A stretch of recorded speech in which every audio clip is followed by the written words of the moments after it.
Welcome back to The Explainer. Today, we're diving into a highly specialized expert report breaking down the incredibly complex mechanisms of U.S. tax liability. We're not just skimming the surface here, folks. We are deeply analyzing the core, immutable mechanisms, the implicit assumptions, and those strict cause and effect relationships that can unexpectedly trap globally mobile individuals right in the U.S. tax net. Honestly, whether you're a digital nomad, a freelancer working across borders, or an international entrepreneur scaling a business, mastering these structural rules is absolutely crucial to proactively protecting your hard-earned assets from surprise global taxation. Okay, let's dive right into this. Here's our roadmap for today. We'll cover immigration versus tax residency, triggering tax resident status, the non-resident tax mechanism, navigating dual status tax years, tax treaties and tiebreakers, and finally, mitigating double taxation liabilities. Section 1. Immigration versus tax residency. A foundational disconnect. To really wrap our heads around this disconnect, we've got to starkly contrast two completely separate legal environments. See, immigration law categorizes you based on your right to exist within the country. You know, whether you're a citizen, a lawful permanent resident, a non-immigrant on a visa, or even undocumented. Tax law, however, that operates on a totally different set of federal regulations. For example, say an international student overstays their temporary visa to work. They are actively violating immigration law, sure. But if they pass the physical presence math, they are still entirely subject to IRS tax compliance on their global income. It all boils down to this. Your legal right to exist inside the borders is a completely separate mathematical equation from your obligation to feed the federal tax system. Physical presence and asset locations dictate your tax status, entirely independent of what your visa allows or restricts. The actionable insight here is incredibly clear. Never ever assume your visa strictly limits your tax liability scope. You've got to ruthlessly evaluate your tax status as a completely independent variable. Moving on to Section 2, triggering tax resident status, and how exactly residency shifts. So, the absolute most critical mechanism you need to understand here is the substantial presence test. Now, this isn't some subjective guess about whether you intend to stay in the US. No, it is a rigid, hard and fast mathematical formula. It evaluates your physical presence over a rolling 3-year window. It counts all of your days in the current year, plus 1/3 of your days from the previous year, and 1/6 of the days from the year before that. If that specific fractional math crosses the 183-day threshold, boom, it triggers worldwide taxation. Every single day literally counts. Now, what's really interesting here is that physical presence is actually just one piece of the puzzle. There are 3 totally distinct pathways that mandate a shift in your tax status. Alongside the substantial presence test we just covered, there's also the lawful permanent resident test. Basically, if you hold a green card, you are automatically a tax resident, regardless of your physical presence. And finally, there's a mechanism where you can make a first-year election. This is where a foreign national voluntarily chooses to be treated as a resident for tax purposes, usually to strategically access specific filing benefits. Think of U.S. tax residency a bit like the Hotel California. You can check out of the country, but your tax obligations might just stick around. It's a common misconception, but simply destroying a green card, tossing it in a drawer to expire, or just leaving the country for a long time, none of that automatically severs your tax resident status. The cause and effect nature of tax residency dictates that until you take formal, legal, administrative steps to officially surrender that status, your global tax liability continues to linger, completely uninterrupted. All right, Section 3, the non-resident tax mechanism and its strict income rules. When we analyze these mechanisms side by side, we see a really stark trade-off. Filing a resident return carries a massive burden. You're taxed on your worldwide income no matter where on earth it's earned. But you do get a standard deduction to significantly lower your taxable baseline. A non-resident return, on the other hand, strictly limits its scope to US-sourced income only. Sounds great, right? Well, while a non-resident avoids worldwide taxation, they face a ruthlessly strict environment. Without a standard deduction permitted, your taxable baseline doesn't get a free pass. The IRS begins taxing from the very first dollar. To really put the financial stakes into perspective, lock this number in your mind: 30%. That is the explicit, flat statutory tax rate slapped onto passive, non-connected U.S. source income for non-residents. And get this, it isn't a bill you pay later during tax season. It's a 30% statutory withholding legally extracted at the source right before the money even hits your bank account.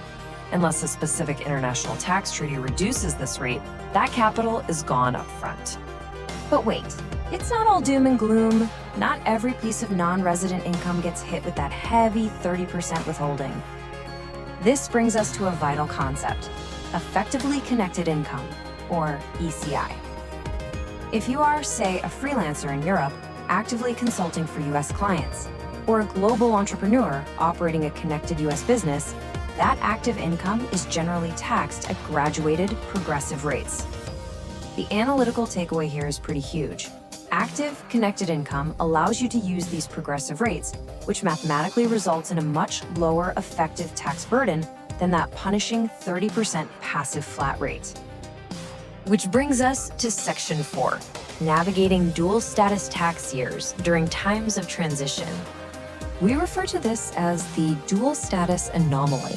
The expert federal guidelines we're analyzing show it's actually entirely possible to be classified as both a resident and a non-resident within the exact same 12-month period. This usually pops up during the year you arrive in or permanently depart from the United States. And honestly, it heavily restricts standard tax benefits. It effectively freezes your ability to file jointly with a spouse or claim standard deductions, leading to unexpected and severe tax shocks during what is likely an already stressful international move. Let's move on and see how this builds, because navigating a dual status here requires a very strict mechanical compliance process.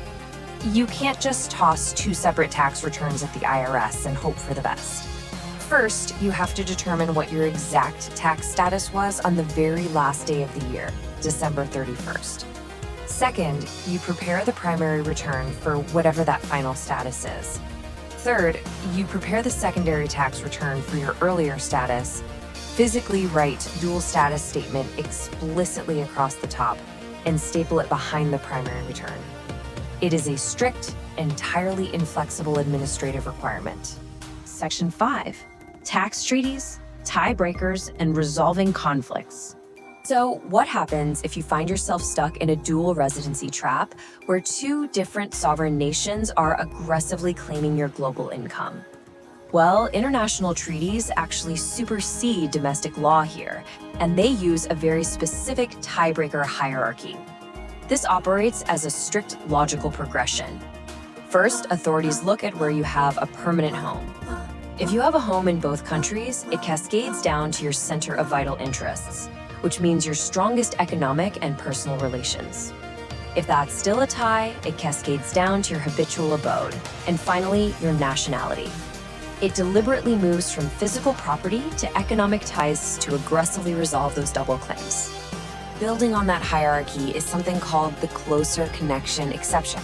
Say you accidentally trigger the math for the substantial presence test we talked about earlier. You actually might be able to remain a non-resident, as long as you can absolutely prove you have a closer tax home in another country. The authorities will scrutinize the implicit assumptions of your daily life. They're going to look exactly at where your bank accounts are, where your driver's license was issued, and where your voting registration lies. All of this must be explicitly documented to prove your economic gravity is truly centered elsewhere. Now listen closely, because this is literally the most crucial, actionable requirement we'll cover in this section. Treaty benefits are never automatic. No way. You absolutely cannot just apply a lower tax rate or quietly assume non-residency and expect the government to magically know your rationale. You must explicitly claim these benefits using dedicated, specialized disclosure forms physically attached to your return. Failing to actively file this treaty-based position, it means you forfeit the legal protection entirely, and you will have to pay the default heavier statutory rates. So naturally, all of this leads us to a pretty massive analytical question.